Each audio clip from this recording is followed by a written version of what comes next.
You got one life, for crying out loud. You might as well just give it all you got. The Deej, Dan Jordan. Your daily dose of reality. Your daily dose of the Deej. I can't believe I'm saying this, but I need my daily dose of the Deej. I make the news. I don't watch the news. I'm a leader. The Sales Energizer, Dan Jordan. Listen, don't worry how to sell, baby. Worry about why people buy. And it's fun. You don't need a 5-hour energy. All you need is the Sales Energizer. Just when I think it's not going to be as fun as the one before, each one gets successfully better. What's the word I'm looking for? What's it going to take to get you into this car today, huh? And now, please welcome the Sales Energizer, Dan Jordan. Boom! That's exactly it. Do that. Let's do that. Boom! That's exactly it. Gosh, you know, I saw that Madison Square Garden pose that we have there, and so this weekend I'm watching. You ever watch old YouTube videos of just old sporting events from years ago? Oh, absolutely. Yeah, absolutely. I do it with my son all the time. It's like, hey, look, there's Earl Campbell. Watch his jersey get ripped off. Yeah. Oh my God! Remember that guy's legs? Oh, that was unreal. Awesome. Yeah. Awesome. So this weekend I was watching Rocky Marciano fighting Jersey Joe in no, not Jersey Joe. I forgot who he was fighting. It was for the title at Madison Square Garden. The guy was they were maulers. They were maulers. It was crazy. It was great. These people, and here's the thing.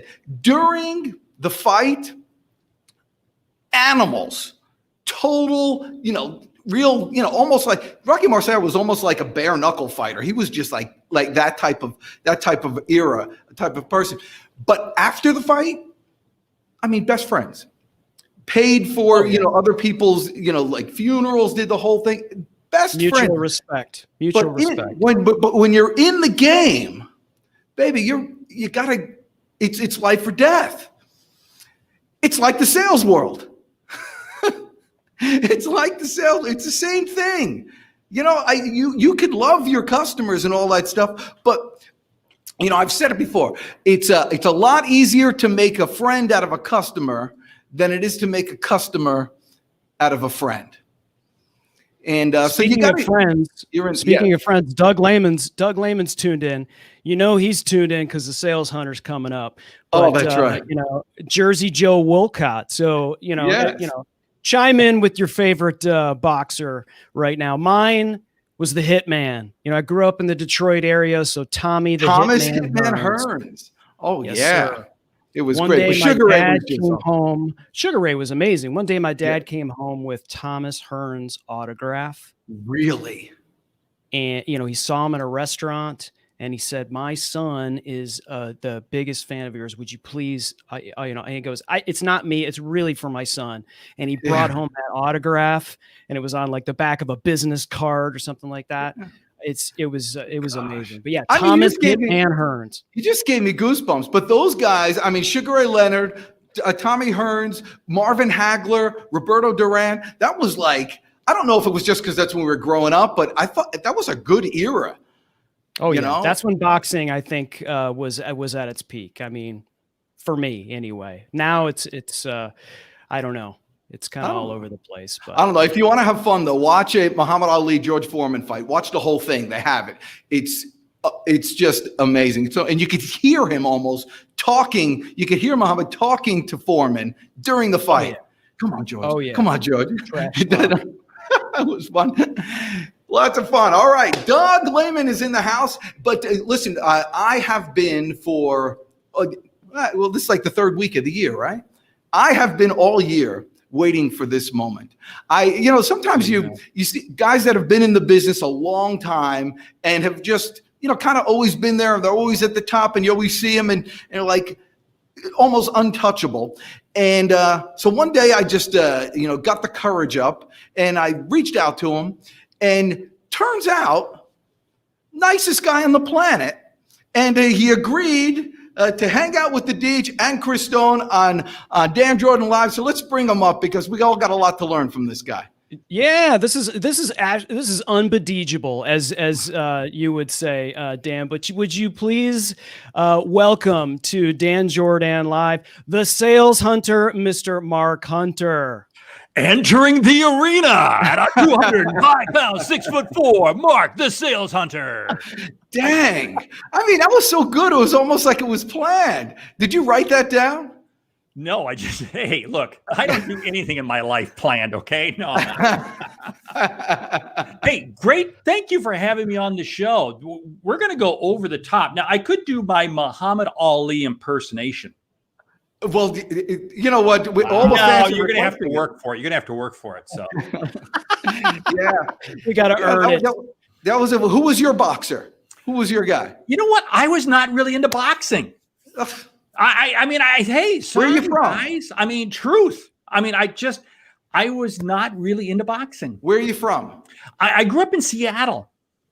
Yeah, I don't know if that's why. I know it was kind of big. You know, Golden Gloves was big out there when I was growing up, but I just never.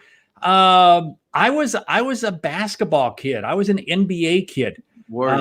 That's what I mean, man, Bill Russell and Slick Watts and all of that was what I was into, big time. Yeah. Yeah, and they were gentlemen. Bill Russell especially was a gentleman. You ever see these old Will Chamberlain videos? Oh, yeah. I mean, it's just, and the short shorts and the socks that came all the way up to the cat. Yeah, I mean, yeah, it was a different era back then. Wow. Yeah, it was fun. You know, real athletes. You know, here's a sad comment. We have all dated ourselves. So just saying. Yeah. Yeah, you know, I remember when Muhammad Ali, you know, was like in his prime, was young, but he was like in his prime, everything was going crazy. It was all, you know, he was singing songs, doing poetry, everybody was like, and I was, you know, my dad wasn't into it. And I'm looking at him, I go, Dad, look at this guy. I mean, he's beautiful. I mean, it's like the perfect thing. And, you know, my dad said to me, Danny, you should have seen Joe Louis. You should have seen Joe Louis. You know, because that was his era. And I remember thinking, dude, you're old. So that's what everybody's thinking about us. I'm so fast. I turn out the light and I'm in bed asleep before the room is dark. There it is. So we earned it, and there it is. Yep. So tell me, I like, you're one of those people too that you've always been around in the sales biz. How did you, are you one of those people that just kind of fell into it, or are you one of those people that was like, man, this is my calling? In terms of sales, no, I did not want to go. You got to read my book, A Mind for Sales, because I got into sales only because of the Seattle Police Department. Oh, yeah. Well, here was the deal. I got 4 tickets. One was a double ticket. 4 tickets in the course of about 6 weeks, just about 2 months before I graduated from college for speeding. Now, nobody was hurt. Nobody was harmed. But long story short, I couldn't afford car insurance. I could not afford car insurance. That is how I wound up in sales, because I knew I had to get a job that supplied me with a car. That is awesome. I mean, you're listening to the Mindy 95 KQZ radio. I really wanted to be a disc jockey, but of course you can't tell your parents. That's why you went to college. That's right. So I was going to go into marketing, but yeah, I could not afford car insurance. That is how I wound up in sales. And you know what? I was so good at sales. My first 2 sales jobs, I got fired. Oh, yeah. And you had to give back the car? Both times I had to get back there. I was on my 3rd job with the 3rd company car, and I thought I was going to get fired from that job. And then finally the light bulbs began to click, and then it just rocked. It just rocked. Really? What kind of car was it?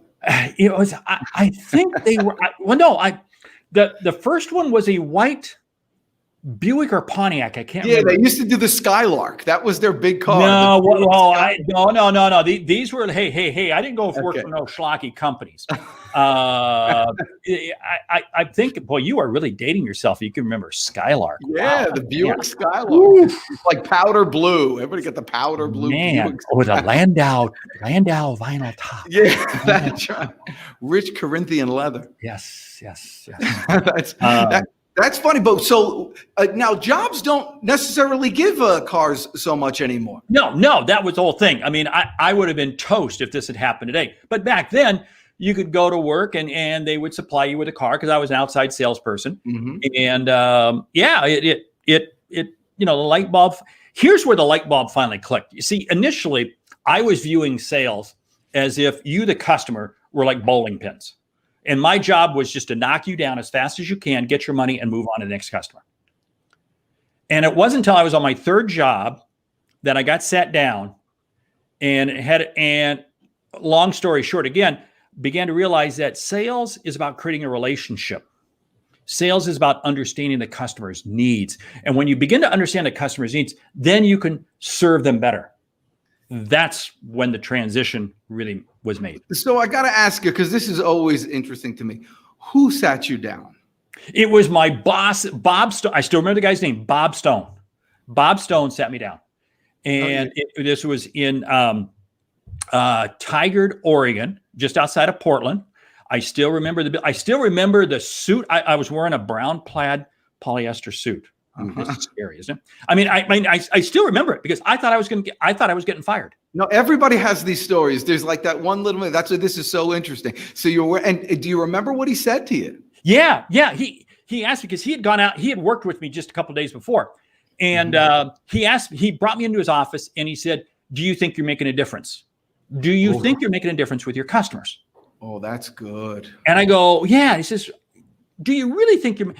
Tell me about how you think you're making a difference with your customers. So he got me so then I was really beginning to think that he was going to fire me. I mean, I really did. Yeah. And because now it's like, now I got to give back the third company car. This is just not working out. I was so scared that I had actually cleaned out my company car the night before. Oh, that's awesome. And I had told my wife, I said, "Do you think you can get off work?" We had only been married a few months. I told her, I said, "Do you think you can get off work early? Because I'm meeting with my boss's boss at 1:00. And so I might get fired by 1:30. And I really don't want to stand outside the building until 5:30. So if I call you, do you think you can get off work early so you can come by and pick me up?" Well, that is interesting. Well, so now I got 10 more questions now, but I got to ask, because this is a big one. Because this happens to people. Yeah. How do you tell your wife that you just got fired again? And as a man and a provider, how do you deal with that? How did you deal with that? Well, the pain was not with my wife. The pain was with the father-in-law, who I could hear the shotgun being cocked. I mean, he's coming for his daughter. I mean, that's where you thought. See, here's what it came down, and this is what's really kind of funny. My boss sat me down, and he asked me the question. He said, "Do you eat breakfast?" Okay. He says, "Do you eat breakfast in the morning?" He says, "Yeah, I eat breakfast." He says, "What do you eat for breakfast?" He asked me what I eat for breakfast. I think he's going to give me like maybe some coupons to Denny's or something like this as a parting gift, as he fires me.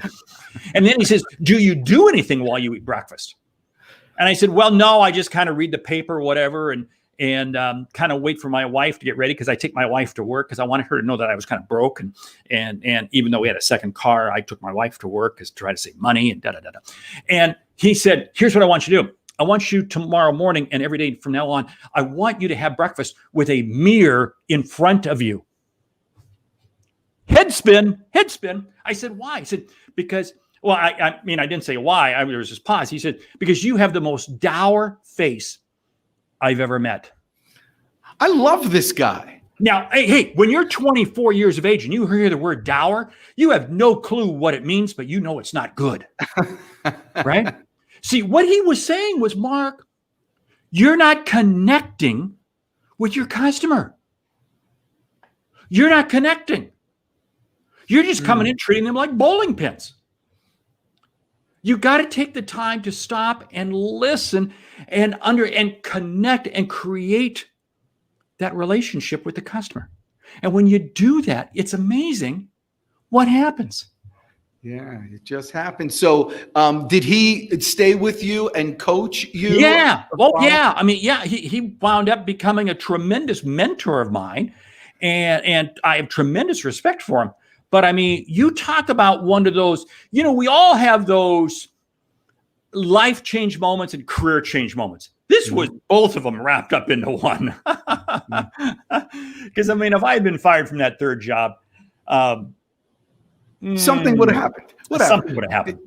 Something would have happened. I would have made the evening news. But I think that's terrific. So now you have reverse roles. So now you're doing that mentoring and that coaching. Yeah. See, this is the piece that I try to convince people, sales. And you talk about a lot of times like this morning's video, you were talking about, lying, how's your day going? Yeah. You don't care. You don't really care. Right. I mean, salespeople have such a slimy reputation because we do things that really, see, here's the whole thing. I don't care what I say. I tell this to people I coach. I coach people and I train people from all different professions, all different things. And one of the first things I say is, I don't care what you sell. I don't really care what you sell. I could care less. Because it's not what you sell. It's the outcome you create. That's the important piece. What you sell is only the vehicle to help you create the outcome. That's it. But it's the outcome. That's where our focus has to be. And when we change that, boom, light bulbs begin to go off. People go, wait a minute, you're right. Yes, this isn't just for salespeople, however. This is for small business owners. This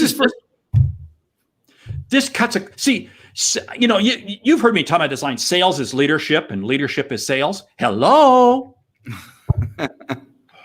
I'm getting warmed up, baby. I'm getting warmed up. All right. Well, yeah. So you meet a new business owner, you meet a new potential client that's going there, and you say, "Listen, I want to help you grow your sales team, and I want to help you grow your processes to make everything better." And the first thing they say is, "Now, my business is really complicated and unique, and they really need to know the product." Where do you take that? Well, here's the whole simple thing. Nobody's business is so unique. I mean, nobody, you've been doing this a long time. All we do is change the initials, change the abbreviations, and it really is pretty much the same. Now, because see, sales, I don't care what you're in. Sales is people to people. It's having a relationship. The only thing that's different is the complexity of the sale. And really, what is the outcome we're going to create? That's really it. Mm-hmm. See, what I want to do, and this is what I tell. I was coaching a salesperson yesterday. I had just done a virtual sales kickoff event for a company last week. And one of the account managers called me up and said, "Hey, Mark, I got this prospecting email. I'm going to send it to you." He sent it to me and I just about barfed all over it. And it was okay, but it was way too long. I said, first of all, you got to think about this. And I called him back up on the phone. I said, remember when I was talking about this? It's engagement. It's engagement. We have to, within those first 4 or 5 words, engage you. Which means I gotta ask you a question. I gotta now. It's not how's the weather. How's the weather in Dallas today? I don't care. Look on your phone, sucker. It's a relevant question or a relevant piece of information about their job, their business, their industry. That's what you got to dial in on. That's what you got to create that. So like myself, I might be talking to a VP of sales and the question I love to ask is, so, hey, what percent of your sales do you have to discount to close? I love asking that question. That's a good question. Right? Yeah.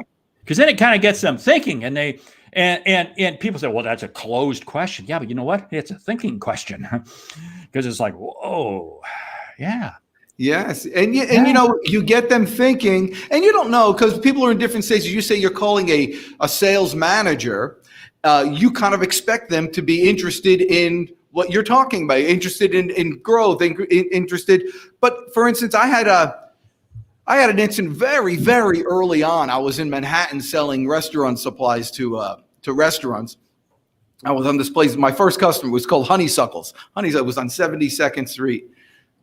Gosh, I forget what avenue. I think it was on 7th Ave. But it was, a place. And I had, when you're a new salesperson, you know what other people are thinking. in your head, like, man, I can't walk in now. They're preparing for lunch and they're going to be more worried about that stuff. Other people are coming to orders. I'll wait a little while. No, I can't come in now. It's lunchtime. I can't talk to them now. But after lunch, they're probably decompressing. I walked past this place 3 times. Finally, the guy comes out and he says, man, you've been walking past here all day long. Why don't you come in? What do you got? And what he was like an older, he was the cook there and he had been doing this forever and he'd seen punks like me forever, but he wanted to help me. And like the person that mentored you, if I was to go to that guy and say, hey, we could help your salespeople and all that stuff, man, you got to sell something different to that guy. Here we have someone for you that you can mold into someone like yourself. Find out what they want. Yeah. Hey, now you just hit on something. So you used to sell on the streets of Manhattan? Oh yeah. I did too. Oh, and wasn't that great? Those are the days where you can go into a building and you could start on the 15th floor and then just work your way down the whole time and you never get kicked out. And you know what? I loved it because you know what? People were rude and obnoxious, but at least I knew where I was coming from right away, because if you're going to be rude and obnoxious, next, I'm going to the next door. I'm going to the next door.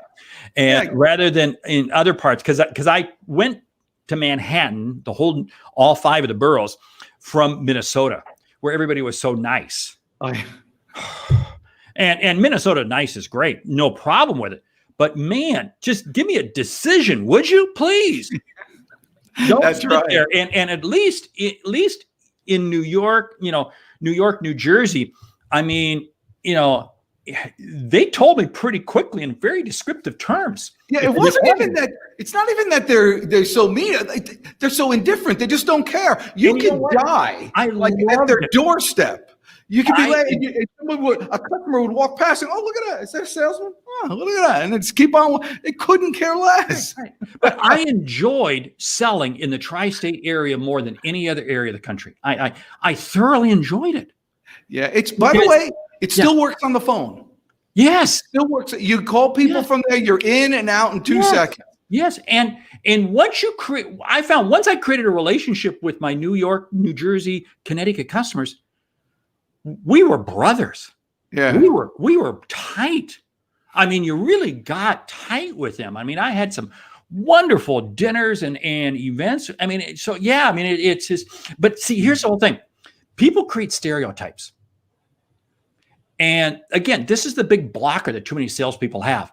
They look at this. Oh, yeah, I know they can't buy. Oh, shut up. You haven't even talked to them.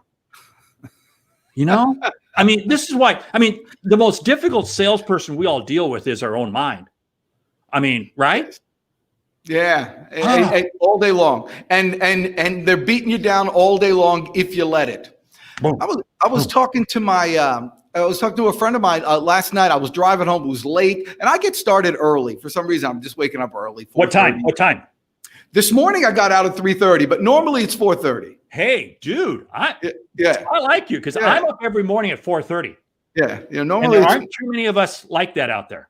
Yeah, well, it's to the point where I got to get dressed in a different room, and I have all these things not to wake anybody up, and I know where the creaks are on the floor, and I do this little ballet act to get around. At least you get dressed. No.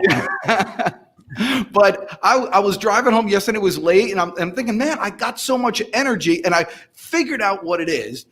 I have a complete blackout on any current events or anything that's going on. And so I don't carry the weight of the world on my shoulder. First of all, I'm not hired. I'm not getting paid for it. And so I resigned from being the general manager of the universe. But man, it is detrimental to your physical health to absorb and try to think about things of which you have no control. Especially with what's going on in the country today. It's sexual. But say, you know what? You hit on something. See, this is the whole thing. I keep on hitting on stuff there, Christo. You do. Well, no, I'm going to talk to you because salespeople get squirrel, shiny object. They get so sucked into other things and they don't stay focused. I tell salespeople, your objective is to only spend your time in the R and G square. And they go, R and G, what the heck is that? R stands for revenue. If what you're doing is not revenue producing, in other words, it's not with a customer, it's not prospect, it's not something that's creating revenue, you don't want to do it. And the other box is G for goals. If it's not helping you achieve your goals, your objective is to spend all of your time all day in those two squares. You do that, I'll tell you what, you're going to be successful. Oh, that's one. Now my kids hate me for that because I used to use that line all the time. And they do something, whatever. And so this was the normal. This was the dad line, the eye roll. Let me ask you, Sophie, is what you're doing right now getting you closer to or further from your goals? Stomp and off. then they'd go, Dad, you are so stupid. I roll, walk away. But one of the most gratifying things ever is sometimes when you'll be eavesdropping on your children and you'll hear them use your words to their friends. I'm telling you, that's big time right there. That is really spooky. But see, now think about this though. See, this is what I tell salespeople. I say, you can measure your impact by the influence you have on your people, on your customers. And whether or not your customers are talking about you 5 to 10 years later. Stop and think about that for a moment. Mm. See, if you make such a huge influence and impact on a customer, they're going to remember that. And 5 or 6, 7, 10 years from now, are they going to be talking about you? Again, I write in my book about two managers I had who had a huge influence on me. They didn't know it at the time, but I can't go through a difficult situation without referencing back. You know what? The first one guy's name was Phil Groff. You know what Phil's job was? Groff? I have no idea. Okay. He was the manager of the McDonald's restaurant I worked at. Oh, yeah. And you know what? The first McDonald's I worked at, he was the manager, but he made such a huge impact. Now he didn't know he was doing that. Hey, we've all had teachers, right? Right? We now you were talking in the green room about dreams that you had as a kid, so I'm sure you remember teachers, right? And think about that. Those are teachers who you really pull back up into the front of your brain. Same thing. Your customers. Wow. Yeah. You're impacting customers much more. So how do you do that today? The world's kind of changed. There's a lot more stuff going over the phone, a lot more Zoom stuff. You're doing presentations over there. Can you still create that kind of? By the way, if we had a real producer, he'd put your book up there and tell people where to buy it. But you know how it is with this. It takes him. Oh, there you go. See that? Is he not money? I'm telling you, Chris Stone, he's changing the industry single-handedly. This guy's as good as they get. Chris, clearly you got my check this morning that I sent. It's good. So, by the way, it's a great book. Guys, pick it up. Just go to, have you ever heard of Amazon? It's like a bookstore. Have you ever heard of it? Really? Yeah. It's unbelievable. Wow. Yeah. So go there, get the book. You'll be a better person. So, how are you creating those relationships or telling people to create those relationships? See, here's the whole thing. In this pandemic that we're in right now, people are starving more than ever for relationships. They're starving for authenticity, transparency. And that's what they want. Just as we're talking here. I mean, we're both getting to know each other. We really don't know each other. We've followed each other by way of social media and so forth. But we really, you can create an authentic relationship. The other day, I was having a sales call, and not a sales call. It was kind of a it's kind of a sales call because a guy called me for some advice, and I'm hoping to get him into my coaching program. Before we knew it, we're talking about college basketball, where his kids went to school and so forth. And it was a great conversation. Now, what were we doing? I wanted to get to know him personally. He wanted to get to know me. See, it's about being authentic and being transparent. People need this more than ever. This is why I say integrity. Integrity matters more than ever. Boy, I'll tell you what, customers, because it is a noisy, crazy world out there. And with so many people kind of doing this WFH, work from home, and then there's the BFH, buying from home. Wow. People are starving. Well, you know what? I thank you so much because I needed more acronyms in my life. I feel like it's been getting too easy to feel. Those acronyms really can make you feel like an idiot. Sometimes people they're talking to you and they give a bunch of acronyms and you think, man, I should know this. They're saying it so naturally. I'm like, I think I must be I feel like an idiot. Yeah, so but that's not hard for me because I made the upper half of my class possible. Oh, amen. You got to stop and think. Yeah, some of the viewers right now have to stop and think about that. And if someone's got to hold up about it. You're right there with me. Yes, boom. Someone's got to hold up the top half. I got it. Yeah, that's that's awesome. So you have a coaching program. Tell me about this coaching program. Well, no, I mean, I don't really promote coaching. People just come to me all the time. They say, "Hey, Mark, I want some coaching," and I enjoy doing it. My whole goal is this, and stop and think about this. Why are you in sales? Why is anyone in sales? The reason you're in sales is to influence and impact people. This is my mission statement. This is my life. I want to influence and impact people in a positive manner to allow them to see and achieve what they didn't think was possible. That's it. That's it. Sales is purely the medium that I found that allows me to do that in the most efficient manner. I could be a plumber. I could be an electrician. I could be a truck driver. But by doing what I'm doing in sales, I'm able to influence and impact more people.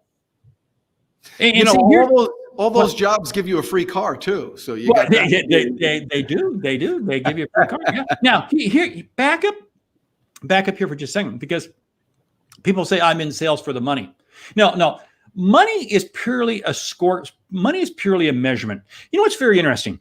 If you talk to any highly successful coach, and I don't know Nick Saban, but let's not kid ourselves.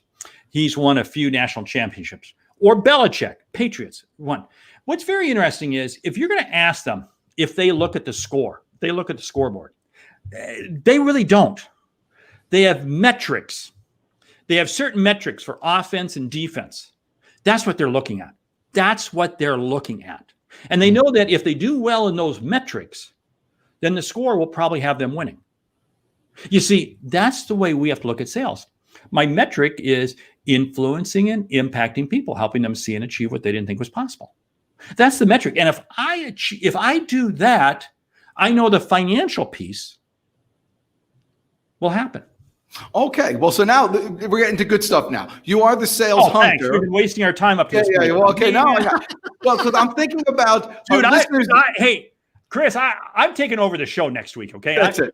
Just saying. Hey, you're welcome. You're welcome to. We need a change. Well, so because listeners are going to want to know how, because there's a lot of people that watch that are coaches or that are consultants, and have a lot of people call them all the time and say, "Hey, can you help me with this? Help me with this?" And they want to get speaking gigs and they're unable to do it. How do you transfer those people asking for information to actually paying customers and get those paying gigs so they can become customers so you could treat them so well? Here's if you're a wannabe coach, here's two questions that you want to be asking. Where do you want your business to be a year from now? Okay, so you're talking this to a coaching client. Where do you want your business to be? And you want to get them talking. You want to get them spelling out, wow, well, I want to achieve X amount of growth. I want to do this. I want to do this. I want to do this. And then you follow it up with this. Go, spot on. I've been able to work with a number of other people in your very similar situation, and we've been able to achieve results. Now, what does that do? I've got you saying that you have a problem. Here's the size of it. Here's the size of it. And then I say, hey, I've seen the situation. I've been able to work with many other people. I've given you a confirmation. See, I've confirmed. And then it becomes very easy because now suddenly the size of your prize, I want to achieve X. Suddenly what I'm about to charge you is like, oh, that makes That makes sense.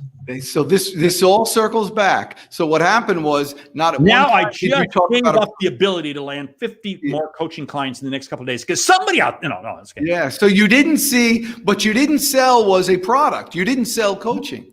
No. What you sold was, or what they're buying is the outcome. The outcome. This is the whole thing. Focus. I hear coaches. Well, what I do is I offer them 5 30-minute sessions or 4 this or 5. Screw it. That's an hourly employee. You always are selling the outcome. See, here's the whole thing. It changes the price dramatically. Because this is big time, guys. If you're watching, this is where it happens right here. Listen to this. Because the value has changed. The value's changed. That changes everything. Yeah, because then the person is thinking about what will my life be like when I've achieved this, and how much is my pocket, my pocketbook, how heavy is my pocketbook then? And then whatever you charge, it's something less than that. And more importantly, I got you to say that. I didn't tell you. You see, because if I tell you, you're skeptical. But see, if I ask you questions and you get telling me, then when you say it, you believe it. So who's a perfect client for you? For Mark Hunter, the sales hunter. One who pays me. No, you know what? I mean, it's one who pays me. No. I primarily work in B2B and almost what I'll say, dirty industrial sales. I love dirty industrial. Now, I don't mean, a lot of my clients happen to be dirty industrial sales, but I do a lot of work in the SaaS space. I do a lot of work in pure hardware technology. Because I'm not hung up on the thing, but what it comes down to is this.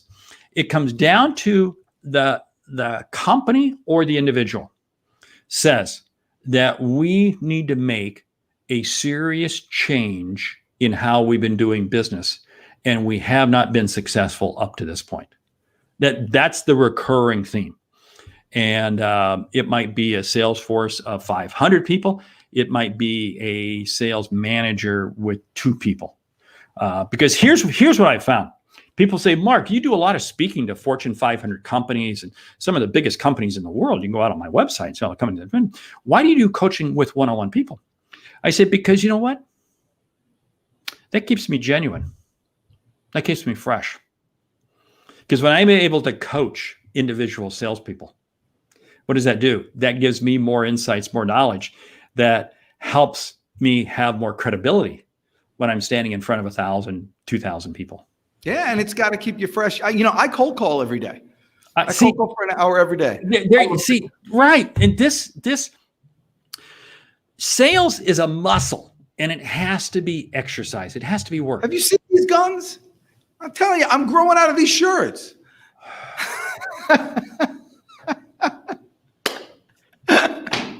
It only took 38 minutes for the gun show to show up. Crystal, do we have any questions? We got anybody here? We got like a genius here. Everybody's. We're gonna get a bad internet connection here, real quick. That's right. Hey, do you know Doug Lehman? I know Doug. Doug is a great friend. I've known Doug for years. Super guy. Love him. Yeah, he was good. We got to get him. We got to get him back on the show, Chris Stone. So Chris Stone has an awesome company. He does this for companies all around. Really? Oh yeah, helps them. See, I didn't see Chris. We haven't met before now. So give some advice. I feel like I have met you, Mark, because I actually edited a podcast for Mr. Victor Antonio, which features you. So, Victor Antonio. I'll tell you what. I do his stuffs too. So I think this is the time that we have to give a plug to Victor Antonio, like we do every show. All right, the Victor Antonio. He doesn't need any more. He doesn't need any more. Victor, I tell you what. I've known Victor for years, and he's just so genuine, just so real. That's it. And what's interesting is you meet people, and again, because I've been on so many stages with so many different people, You meet people who are one way on the stage and one way off the stage, and they're totally opposite. Victor is the same way on the stage as he is off the stage. He's the same way in front of 1,000 people as he is in front of 2 people. And that's what I thoroughly, I mean, I very much, it's kind of funny because in your bumper, you have a picture of Bob Berg. I put Bob Berg in that same boat. I mean, Bob Berg. I mean, I've known Bob for years. Bob is so genuine. Oh my gosh, guy. He's as good as they get. Chris Stone is the same way, except off screen he wears a dress. Aside from that, so give Chris Stone some ideas on how he can explode his business. Well, here's the thing that you were coaching Chris Stone. Well, yeah. Here's the thing. I'm gonna, you just have to go to clients and say, hey, what is your client base going to look like? Where are you going to get your clients 2 years from now, 3 years from now? How do you retain clients? What's your client retention? Who is your target audience? You get them. I'm always going to get you talking as to who your perfect customer is. Then I'm going to come back and say, hey, you know what? Here's what we do. We do some podcast work. We do some video editing work that's going to help you retain your customers or grow your customers or whatever it might be. Does your video content right now really reflect the quality? And I'll give a shout out to Victor Antonio. His quality is so superb and it reflects who he is. Does that mirror who you are? And then I'll come back and I'll say, okay, from an aspirational standpoint, where would you like your business to be 2 or 3 years from now? And I love asking this of solopreneurs, small business owners, from an aspirational perspective. Where do you want your business to be 2 years from now, 3 years from now, 10 years from now? And it just gets, and here's what I like about it. What I have to do initially, before you're going to give me any money, you have to have a level of confidence in me. And you have a level of confidence in me because you see that I demonstrate competence. Because I know what I'm talking about, I'm knowledgeable, I'm engaging you, and I'm listening to you. See? And the higher the degree of confidence, well, guess what? The higher the level of trust. Trust is currency. Trust is currency. So the higher the degree of trust, the more that person will pay you. And they'll be happy for it. They'll be very happy for it. That's it. See that, Chris Stone? See how we finagled some free coaching there from Mark Hunter. Mark the Hitman Hunter. And the whole mindset is centered around listening, right? And so, you're asking those questions. They're just going to tell you. You just have to open up your 2 ears and close your one mouth hole and listen to what they have to say. Listen. And here's the whole thing. Whatever they share with you, ask them a follow-up question on it. Because now that demonstrates that you're actually listening to them. You care. You value what they have to say. Yeah, and so the way to remind yourself to continue to do that is to actually care. Then you don't have to be reminded to do the follow-up because you really care, as I do with you. So this is great. A Mind for Sales. Doug Lehman's asking, are there any other books? Any other things that you can recommend that's going to, move people along right now? Well, I mean, I got my other book, High Profit Prospecting. That's good. But here's the thing. I mean, I love Mike Weinberg, and he's got 3 books out: New Sales Simplified, Sales Management Simplified, and Sales Truth. I love all 3 of those books. They are gold. And Mike, Mike is one of those guys that is genuine. When you're reading the book, you're going, this is who Mike is. Mike is genuine. See, this, again, it comes back to more than ever, authenticity is so critical because your reputation arrives before you do, right? I mean, your reputation always arrives before you do. Because you may call somebody up and they may be a little bit interested in you, but what are they doing? They're Googling you. Yeah. And what does Google say about you? Right. And worst thing is, what if Google says nothing? Oh. You know, what if you look someone up and there's nothing, then you don't get the wrong thing? Well, this has been so enjoyable for me. So I want everybody to go ahead, pick up the book, A Mind for Sales. And then if you get the courage, give them a call. Hey, and give me a call and write a review on Amazon, would you? Yes. Now, wait a minute. I thought this was a 3-hour show. Oh. Well, it would be, and it's as stimulating. However, check this out, Mark Hunter. I've got not one, but 2 live appointments today. Right after this, I'm going to an industrial place who wants to talk, and then another a pretty big printing establishment that wants to get going. And so in person, hopefully without the muzzle. Man, and I thought I was your day. Yeah, you're the best part of the day.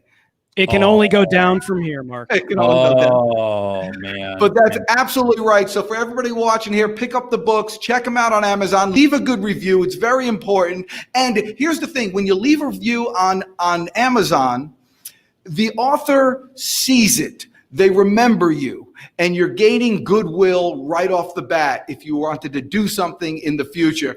And that's the whole idea. When you're in sales, you're constantly planting seeds. You're constantly setting that authenticity up so people know who you are when they actually talk to you in person. I really appreciate you guys watching today. Check out Mark Hunter. Remember this, you're the best. I'm the Deej. Go get them today.